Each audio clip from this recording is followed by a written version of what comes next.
आज हम बात करने वाले हैं उत्तम नगर के उस केस के बारे में जहां होली के त्योहार का दिन एक भयानक मातम में बदल गया। होली का नाम सुनते ही क्या याद आता है? रंग, गुलाल, हंसी मजाक और खूब सारी मस्ती, है ना? ये एक ऐसा त्योहार है जिसे पूरा देश बड़ी ही जोश और उमंग के साथ मनाता है। पर सोचिए, क्या हो अगर यही जश्न और यही रंग किसी के लिए मातम की वजह बन जाए। जी हाँ, 4 मार्च को दिल्ली के उत्तम नगर में ठीक ऐसा ही कुछ हुआ, जब खुशियों का माहौल एक झटके में एक भयानक त्रासदी में बदल गया। तो आज हम क्या क्या देखने वाले हैं? पहले समझेंगे कि त्योहार का ये स्याह पहलू क्या था, फिर बात करेंगे उस जानलेवा गुब्बारे की, जानेंगे कि कैसे एक आम भीड़ हिंसक हो गई, और फिर देखेंगे कि जांच में क्या हुआ, और आखिर में वो कौन से सवाल हैं जो ये घटना हमारे लिए छोड़ गई है। तो चलिए सीधा उसी जगह और उसी दिन पर चलते हैं जहां से ये सब शुरू हुआ। जगह थी पश्चिमी दिल्ली का उत्तम नगर। आप जानते ही होंगे, काफी घनी आबादी वाला इलाका, तंग गलियां, बिल्कुल एक आम सा मोहल्ला। उस दिन वहां होली का माहौल था। बच्चे बड़े सब एक दूसरे पर रंग और पानी डाल रहे थे। खूब हुड़दंग हो रहा था। सब कुछ एकदम नॉर्मल लग रहा था, जैसा हर साल होता है।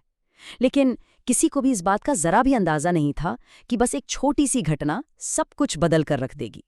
तो आखिर वो क्या चिंगारी थी जिसने इतनी बड़ी आग लगा दी?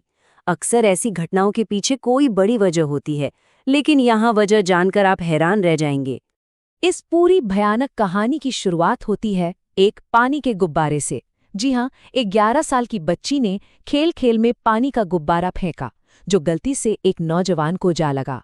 एक मासूम सी शरारत जिसका अंजाम बेहद खौफनाक निकला। अब देखिए बात कैसे बिगड़ी।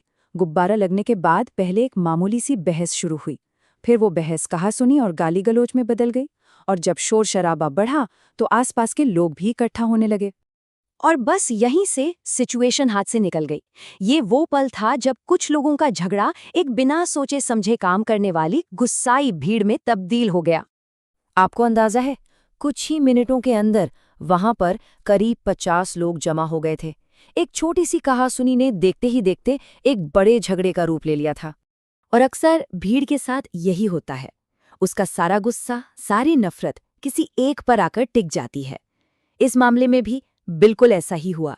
इस भीड़ का निशाना बने 26 साल के तरुण बुटोलिया।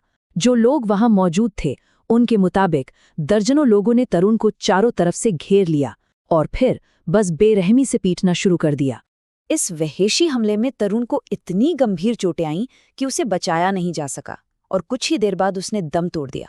सोचिए, एक त्योहार का दिन एक परिवार के लिए हमेशा के लिए मातम का दिन बन गया। इस भयानक घटना के बाद जाहिर है कानून ने अपना काम शुरू किया। तो चलिए देखते हैं कि पुलिस की जांच में क्या हुआ और आगे क्या कदम उठाए गए। घटना के फौरन बाद इलाके में शांति बनाए रखने के लिए भारी पुलिस फोर्स तैनात कर दी गई। दिल्ली पुलिस ने जांच शुरू की और कुछ गिरफ्तारियां भी कीं। लेकिन तरुण के परिवार का आरोप है कि हिंसा में शामिल सभी लोग अब भी आज़ाद घूम रहे हैं, और इसीलिए न्याय की उम्मीद में उन्होंने अब सीबीआई जांच की मांग की है। ये घटना सिर्फ एक क्राइम रिपोर्ट नहीं है, ये अपने पीछे कुछ बहुत ही गहरे और परेशान करने वाले सवाल छोड़ जाती है, जिन पर हम सबको सोचना बहुत जरूरी है। सबसे बड़ा सवाल तो यही है कि आखिर ऐसा कैसे हो सकता है कि पानी के गुब्बारे जैसी एक छोटी सी बात पर शुरू हुआ झगड़ा किसी की जान ले ले। हमारे समाज में गुस्सा और असहिष्णुता इतनी क्यों बढ़ गई है कि भीड़ किसी को भी मार डालने पर उतारू हो जाती है? और दूसरा अहम सवाल न्याय से जुड़ा है।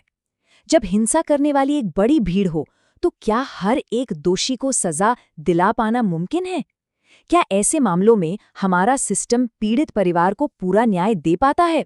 ये एक बहुत बड़ा सवाल है। उत्तम नगर की ये घटना हम सबके लिए एक चेतावनी है।